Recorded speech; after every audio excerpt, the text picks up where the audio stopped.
یا اللہ خیر، سخت ترین معاشی حالات شروع، شہباز شریف نے تباہی پھیر کر رکھ دی، آخر جس کا ڈر تھا وہی ہوا، ملک ڈیفالٹ کر گیا، عمران خان کا کہا سچ ثابت، اسحاق ڈار نے بھی ہار مان لی، شہباز شریف کی پاکستان سے نکلنے کی کوشش، وزیر اعظم کی جانب سے عجیب و غریب بیان دے دیا گیا، وزیر اعظم شہباز شریف نے پوری قوم کو بے وقوف قرار دے دیا، وزیر اعظم نے ملک کے اس حالات کا ذمہ دار قوم کو ٹھہرا دیا، عوام تنگ آ کر خودکشی کرنے پر مجبور، پوری دنیا میں پاکستانی سفارتخانوں کی تنخواہیں اور فنڈز روک دیے گئے، نواز شریف نے بھی پاکستان کے اس حالات سے منہ پھیر لیا، نواز شریف کا نیا بیان سامنے آ گیا، آخر ملک کے اس حالات کا ذمہ دار کون؟ دوسری طرف عمران خان نے بھی اپنا بیان دے دیا، ملک کے حالات بہت خراب ہو گئے، مریم نواز کا دورہ قطر، مریم نواز پاکستان آنے سے پہلے قطر کا دورہ کرے گی، پاکستانی سیاستدان ایک دوسرے کو قتل کی دھمکیاں دینے لگے، صدر پاکستان کو بھی خط لکھ دیا گیا۔ دوستو کیا وجہ ہے کہ پاکستان کے یہ حالات ہو گئے؟ آخر پاکستانی عوام اس سارے حالات کا ذمہ دار کس کو ٹھہرائے؟ دوستو ہم بچپن سے سنتے آ رہے ہیں پاکستان کے ایسے حالات کو، لیکن کوئی بھی سیاستدان جسے اپنے سر نہیں لیتا بلکہ دوسروں پر ہی کیچڑ اچھالتا ہے۔ کیا پاکستانی عوام کی قسمت اتنی خراب ہے کہ اسے ایسے کرپٹ سیاستدان ملے جنہوں نے ملک کے یہ حالات کر دیے؟ ہر دفعہ جو بھی حکومت میں ہوتا ہے وہ گزشتہ حکومت پر ملبہ ڈال دیتا ہے کہ جو کیا انہوں نے کیا۔ کیا آپ نے کبھی سوچا کہ آپ کبھی سکون کی زندگی گزار سکو گے یا پھر ایسے ہی ان کرپٹ سیاستدانوں کی بھیڑ چڑھتے جاؤ گے؟ جو بھی سیاستدان آتا ہے ایک دوسرے کی ٹانگیں کھینچ کر چلا جاتا ہے۔ اب وزیر اعظم شہباز شریف کو دیکھ لیں، عمران خان کی حکومت میں یہ مہنگائی مارچ کر رہے تھے، مریم بھی عمران خان کو باتیں کرنے میں سر فہرست تھیں، لیکن اب اس کی بھی بولتی بند ہو چکی ہے، سرجری کروانے لندن گئیں، اپنے باپ کی طرح وہاں ہی بیٹھ گئیں، انہوں نے پاکستان کا بیڑا غرق کرنے کے بعد اب چپ ہو کر بیٹھ گئے۔ شہباز شریف نے بھی اتنے ملکوں کے دورے کیے لیکن کسی نے بھی ان پر یقین نہیں کیا، کیونکہ وہ بھی جان گئے ہیں پاکستان کی معیشت کے حالات کیا ہیں۔ اب شہباز شریف کے پاس عوام کو دینے کے لیے کوئی جواب نہیں، تو اپنے ٹویٹر پر کبھی کسی ٹیم کو مبارکباد دے رہے تو کبھی کوئی انٹرٹینمنٹ ٹویٹ کرتے۔ اب صورتحال یہ ہے کہ وزیر اعظم شہباز شریف نے بیان دیا کہ ہم نے پاکستان کو ڈیفالٹ ہونے سے بچا لیا۔ اسلام آباد میں ایک پریس کانفرنس کرتے ہوئے شہباز شریف نے کہا کہ گزشتہ حکومت نے مجھ پر، نواز شریف پر اور میری فیملی پر جھوٹے مقدمات کر کے بدنام کرنے کی پوری کوشش کی۔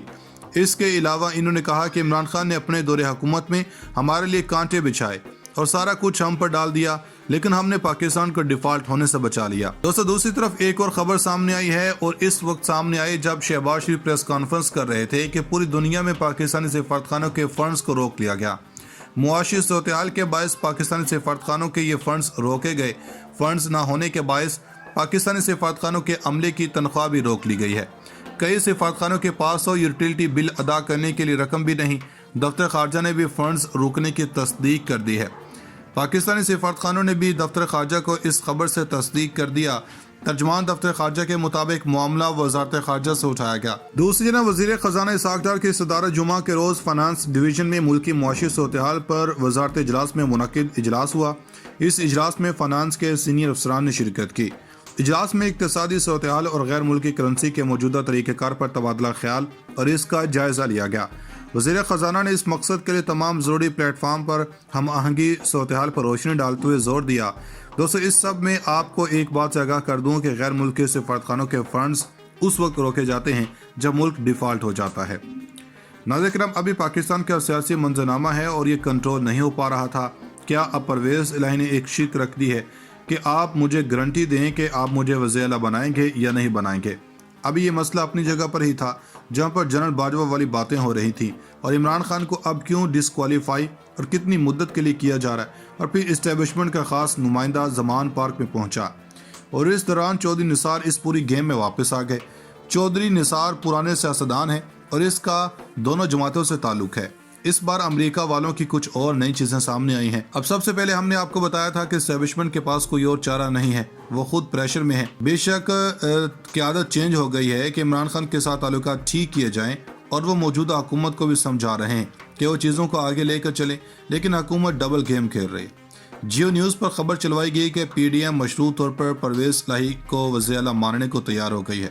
وہ یہ ہے کہ پرویز الہی ڈبل گیم بند کریں، اور چودھری شجاعت کو کہا ہوا ہے کہ پی ٹی آئی میں جو قافلی کے ایم پیز ہیں ان کا کیا رول ہوگا، وہ کیسے کام کریں گے، تو اس طرح سے آگے بڑھیں۔ اس کا مطلب سادہ ہے کہ ان کے پاس پنجاب میں نمبرز نہیں ہیں۔ اس کا مطلب یہ پنجاب میں وہ دوسرے طریقے سے ان ہاؤس تبدیلی نہیں لا سکتے۔ پھر خبر یہ چلوائی گئی کہ چودھری پرویز الہی نے عمران خان سے مطالبہ کر دیا کہ آپ مجھے اگلے ٹرم کے لیے اس میں وزیر اعلیٰ بنائیں، اور اس کے بعد یہ کہا گیا انہوں نے کہ آپ کاف لیگ کے ساتھ سیٹ ایڈجسٹمنٹ کریں۔ پھر یہ کہا گیا نہیں، چودھری پرویز الہی کہہ رہے ہیں کہ پہلے کے پی اسمبلی تحلیل کریں پھر پنجاب کریں۔ پہلی بات یہ ہے کہ عمران خان نے بول نیوز پر انٹرویو دیا، انہوں نے کہا کہ پرویز الہی کو اگلی بار وزیر اعلیٰ بنانے کے حوالے سے کوئی بات نہیں ہوئی۔ اس کا مطلب یہ ہے کہ یہ بات نہ چودھری پرویز الہی نے اور نہ ہی عمران خان نے کی ہے۔ رہی بات سیٹ ایڈجسٹمنٹ کی، اگر اتحادی ہوں گے تو سیٹ ایڈجسٹمنٹ ضرور کریں گے۔ مونس الہی نے بھی بتایا کہ یہ وقت آنے پر دیکھا جائے، پھر پی ٹی آئی والے بھی چند سیٹیں کاف لیگ کو دینے پر تیار ہیں۔ کے پی اسمبلی جس وقت چاہیں تحلیل ہو سکتی ہے، اس کی وجہ یہ ہے کہ وہاں پر کپتان کی 2/3 اکثریت ہے۔ مسئلہ تو پنجاب اسمبلی تحلیل کرنا ہے۔ اس کا مطلب یہ ہے کہ یہ ساری کہانیاں ربش قسم کی چلوائی جا رہی ہیں۔ اب یہ جو خبریں میڈیا کے ذریعے چلوائی جا رہی ہیں، کیونکہ میڈیا کی مجبوری ہے، انہیں 2 ارب روپیہ ملا ہے۔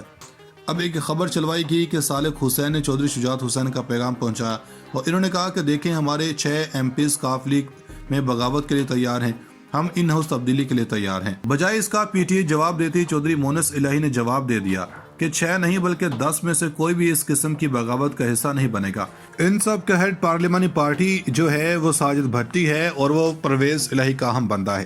دوسری جانب اسٹیبلشمنٹ کے نمائندے کی ملاقات ہوئی۔ اسٹیبلشمنٹ کا نمائندہ وہی ہے، اعجاز الحق نے پہلے سارا کچھ کیا تھا تو ایوان صدر میں ملاقات ہو گئی تھی۔ اس کا مطلب ہے کہ اعجاز الحق خاص پیغام لے کر آتے ہیں اور لے کر جاتے ہیں، اور یہ خبریں آ رہی ہیں کہ بیک ڈور بہت کچھ چل رہا ہے۔ خان نے اب کہا کہ مجھے ایک بار پھر ڈسکوالیفائی کرنے کی کوشش کی جا رہی ہے۔